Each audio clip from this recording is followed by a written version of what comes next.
Magandang umaga, magandang gabi, no? Kung nasaan panig tayo ng mundo, sana po ay nasa mabuti kayong kalagayan sa pagpapanood ng bagong video na ito natin. Ayan, kamusta po sa inyong lahat dyan? Sana ay okay kayo, ha? Walang may sakit, ganyan, walang masakit na nararamdaman. Kaninong reading itong makukuha natin ngayong gabi na to? Take only what resonates po, ha? Pwedeng sa kanya, pwedeng kung kanino man, pwedeng sa inyo po. Ayan. And sa lahat po, no, nang may naisang private reading, kayo po ay mag-chat na sa akin para sa May 8. Okay po? Para mabigyan ko na kayo ng oras, no? Kasi dumarami na po. At nagiging marami na ang nagpapa-reserve. O, ayan po, ha? Okay po. Thank you so much din po, ha, sa lahat ng umorder. Ito po, para sa pa-JNT bukas. Ayan, thank you so much po, ha, sa lahat ng mga orders. Ayan. Nakatabi niyo sila kasi po ay papak na siya mamaya. Thank you so much po sa inyo, ha. Bukas po ang ating pa-JNT. Sa lahat ng gusto mo mabol at mag-order, kayo po ay mag-chat na rin. Ang link po ay nandiyan lamang naman sa comment section. Ayan, paklik na lang po ng link, ha, para sa mga orders ninyo. Thank you so much po at napakalaking tulong sa ating mga alaga, sa pambili ng pagkain, mga gamot nila, vitaminas. O, yan. Salamat po sa inyo, ha. Maraming salamat po. O, ayan, ito na. So, first for spread card reading. Meron tayong Page of Wands. We also have here the Nine of Swords. Meron tayo ritong Ten of Cups. At meron din tayong the Sun. Okay. Tignan pa natin. And we have here the Tower. Okay po. We also have here the Ace of Swords. Okay.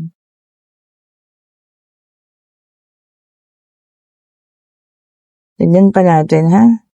Ito, dalawa na. We have here the King of Pentacles and we have here the King of Cups. O, ayan. So, dito napakadami ko nakikitang pangyayari or magaganap, So, maaring mapanood ninyo ang video na ito sa tamang oras, sa tamang panahon, ay magaganap sa inyo ang mga mangyayaring ito, no? Kasi dami ko nakikita. So, dito sa unang latag natin, sa first four, spread card, meron taong dito nasaktan, pero nakapag-isip na, meron na siyang mga plano ngayon sa buhay niya. Gusto nang iwanan ang sakit na naramdaman. Ayan. Tatalikod. Maaring ito po ay mag-abroad, Pwedeng magtatrabaho, pwedeng ding magbabakasyon. So, depende, kung ano talaga yung gagawin niyo doon. Kasi nakita ko dito, pagtalikod sa lahat ng sakit, pagtalikod sa lahat ng pain, na naramdaman. Gusto na totally alisan kung ano man po yung mga bagay na, alam niyo yan, masakit na nangyari, Decision niya yun. Kung ano man, at kung saan ka man, mapadpad, maaring doon mo na rin makita, ang taong tunay na magmamahal sa'yo at mag-uumpisa ng pamilya rito. Ayan, ha. So, itong apat na to, parang magkakasama. Ayan. So, kung ikaw man ang taong nasaktan at talagang nagdesisyon ka na ngayon na talagang ikaw po ay aalisan mo, pwede kang magtrabaho, pwede kang magpasyal, magbakasyon muna, Sa lugar na yon, doon mo rin makikilala po yung tao na maaaring tumulong sa'yo para mabuo ka ulit. At siya na rin ang taong tutulong sa'yo para, alam mo yun, tingin ko sa yung taong magiging katuwang mo sa buhay. Ayan, pagpapamilya. Okay. Maging positibo lang. The positive card is here. Nandito ang ating the Sun. Ayan. Positivity card. Sabi nga, kasi full of negativity ka ngayon. So, kailangan maging positibo ka, ha. Para lahat ng ito, ma-receive mo, para lahat ng iyan ay maganap sa'yo. So, doon sa mga paalis dyan, na may malalim na reason, ito po ay para sa inyo maaari. Kung mapanood yung video na ito, maaari mag-reflect ang reading sa mga susunod na araw kung kailan nyo ito mapanood. Sabi ko nga, ito po ay tatama sa tamang oras, sa tamang panahon. Kung kailan ito ibibigay sa inyo ng panahon, ha? O ng ating Panginoon. Totally yun naman ang dapat gawin, di ba? Iwasan, alisan,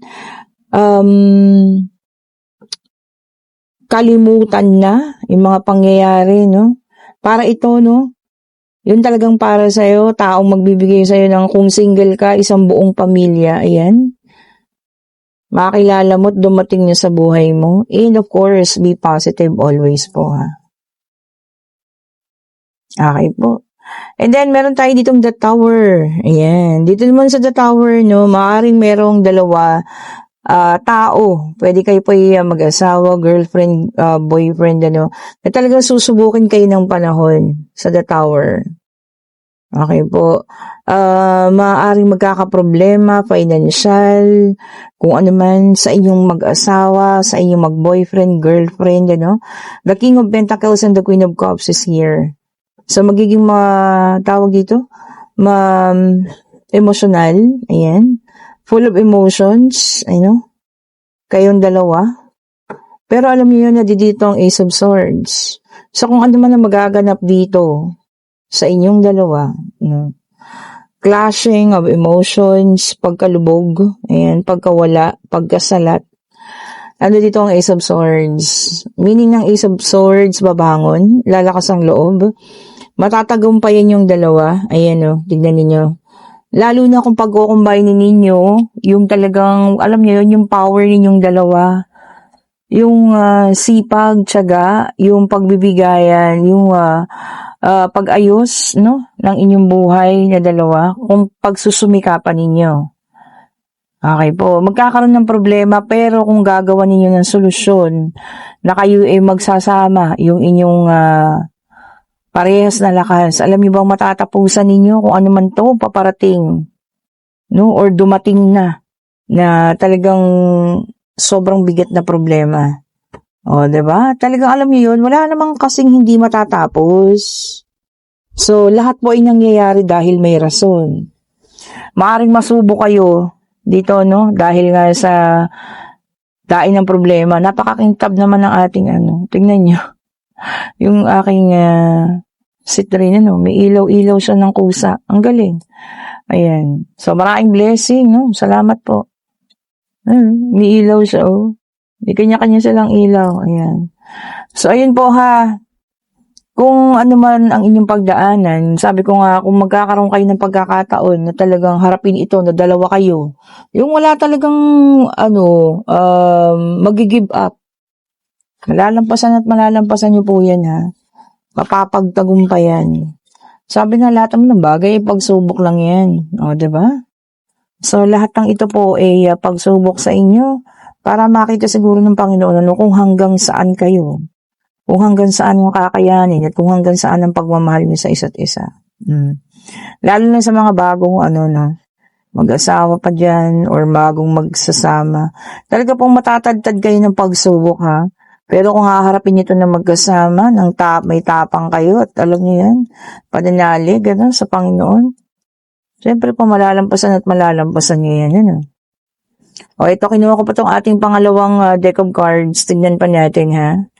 So, ayan, kung mapapanood niyo po ang reading na ito, sa tamang oras, sa tamang panahon, ibig sabihin para sa inyo ang reading na ito. Oh, diba naman? Ganda ng title natin na yan, ha. Kung kailan niyo ito mapanood, ha, timeless reading po ito. Pwede ngayon, pwedeng susunod na araw, o kung kailan man, This is a timeless reading. Doon po ito magre-reflect. Okay po, tingnan natin. Madikit ang isang barahan natin, Pero tingnan natin. Ayun, may pad pa. And we have here the Six of Pentacles. Ayan ninyo. Sabi niya rito, prosperity. Wow. And abundance. Yung iba sa inyo, ha, makakaranas ng prosperity ngayon. Sobra-sobrang matatanggap. Wow. Sana lahat, ha. Okay po, so saluhin nyo na yan. So, sobra-sobra ang matatanggap. Siguro yung mga sobra, pwede nating itabi. Para sa mga panahon na alam niyo yun, kung kakapusin, meron at meron kayong magagastos. O, di ba? And we have here the page of wands. Ayan. Ito naman. Meron kayong marireceive na sulat. Ayan. Pwedeng tawag. Na ito siguro matagal nyo nang inihintay, ha. It is also a good news. Magandang balita daw po. Oh. Kung ano mo magandang balita, ito pwedeng sa trabaho ninyo. Ito pwedeng sa business. Pwedeng kung ano man, Ayan na. Paparating na. Ito na. Binigay na sa inyo ng Panginoon, ha. Sabi ko naman walang hindi hinihingi na hindi makakamtan, lalo time-tempo ang inyong pagdarasal, ha. And we have here the Wheel of Fortune. Ayan. Sabi niya rito, fate in fortune. Wow, napakaganda ng natin ngayon, Fate, ibig sabihin, ito po ay talagang nakalaan para sa'yo. Oh. Kung pagbabago ng buhay, pag-ikot ng kapalaran, ibig sabihin para sa'yo po yan. Hindi ka kailangan magtaka. Kasi alam mo yun, talagang inihanda ng Panginoon para sa'yo yan. Parang kasi pag minsan na-overwhelm tayo, lalo na pag sobra-sobra yung dumarating, di ba? Nagugulat tayo, sasabihin niya, Lord, para sa akin ba ito lahat? Yes, para sa'yo po yan. Wala pong hindi ibinigay ang Panginoon, ha? Lalo tigit kung alam niya makakatulong po sa inyo. O, diba? Kasi naging mabuti kang tao, kaya po ibinigay niya sa'yo yan. Okay po.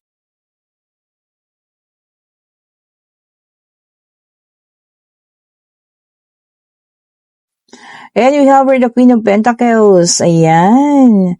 Ano ba to? Alam niyo itong na to, prosperity and success din ito, Ayan.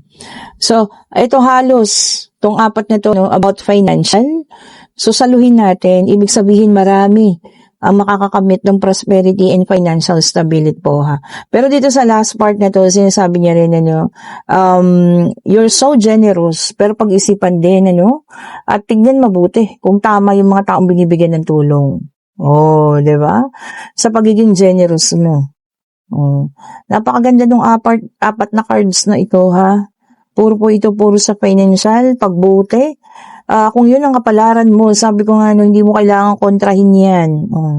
Diba? Lalo na pagbuti ng buhay, kailangan ba natin kontrahin yan? Hindi, meron pa tayong the world. Tignan nyo naman, success and achievement din. Fulfillment, at pagkabuong muli. Yun ang maganda.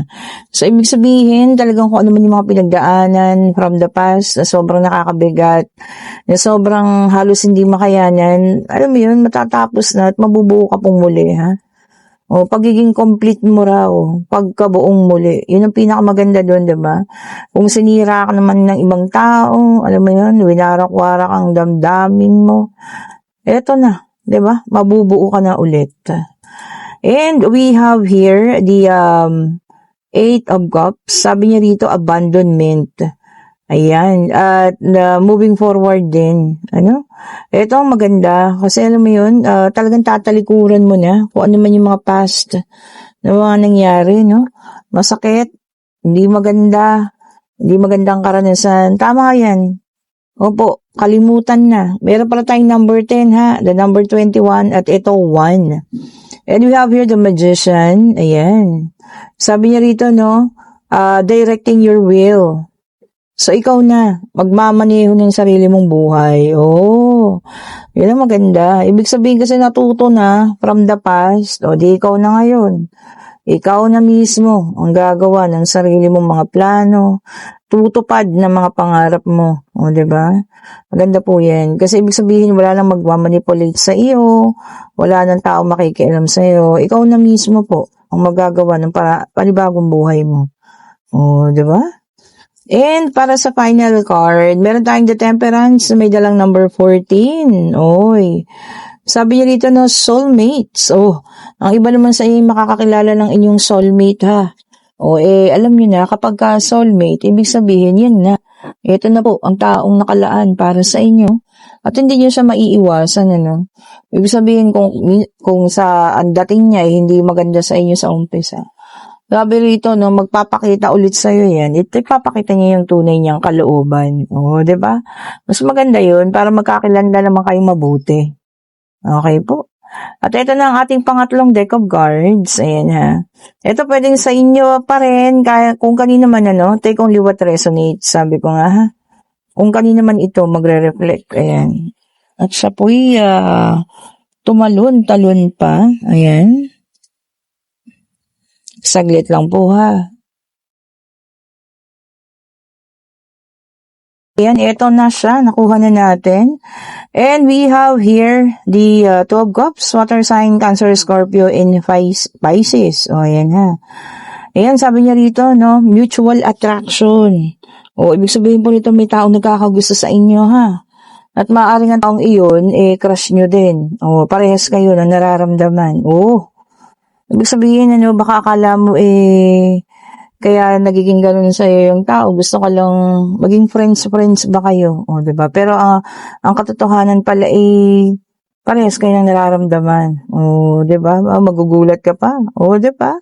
Pero sabi ko nga, hayaan mong panahon ha, na tawag dito, magsiwalat sa'yo ng katotohanan ito. O, and we have here the Queen of Cups, Queen of Pentacles, ayan, Earth sign, Taurus, Virgo, and Capricorn. Ayan po ha.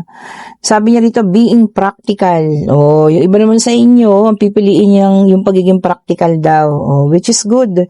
Tama naman, maging practical tayo sa mga panahong ito ha, na mahal lahat ng bilihin. Ayan. O, anong meron pagtsagaan? Sabi nga, naku, ayan ang motto ng inay. Kala niya ba? Kung ano pong meron pagtsagaan at lumaki kami sa motong yan. Opo, talaga totoo po. Yan ang pinakamoto ng inay. Pinalaki niya kami ng ganyan. Kung anong meron, pagtsagaan. So, ayan. Sige, tignan pa natin, ha? Kung ano pa, eto pa. Oh. And we have here the Devil, Earth sign, Para sa Earth sign, Taurus, Virgo, and Capricorn. Ayan. Sabi niya dito, temptation or tukso. Ayan. Maraming tukso ha. Hindi lang po tukso sa pag-ibig o kung ano man.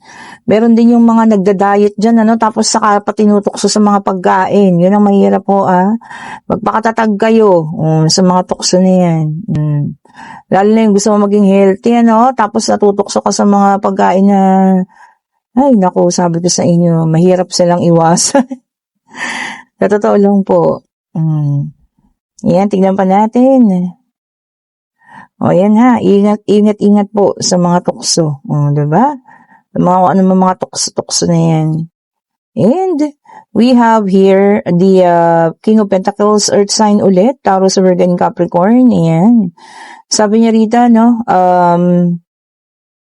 generosity. Oh, yun na naman, generosity, pagbibigay. O, yan. Ayan ho ha. Kung sobra-sobra naman at kaya nating tumulong, tumulong po tayo. O, diba? Lalo na sa dami ng nangangailangan na yun. Ngayon, and we also have here the Knight of Swords, Gemini, Libra, and Aquarius air sign. Ayan, ambitions. O, marami pa raw sa inyo. Oo, kahit naman may edad na, diba? Meron pa rin tayong mga pinapangarap, may mga ambition pa rin tayong gusto makuha. Go lang, hanggat kaya po ha. Hanggat kaya, bakit naman hindi? O, diba? And we have here the Six of Cups, water sign, Cancer, Scorpio, and Pisces. Ayan. Sabi niya rito, memories of your childhood.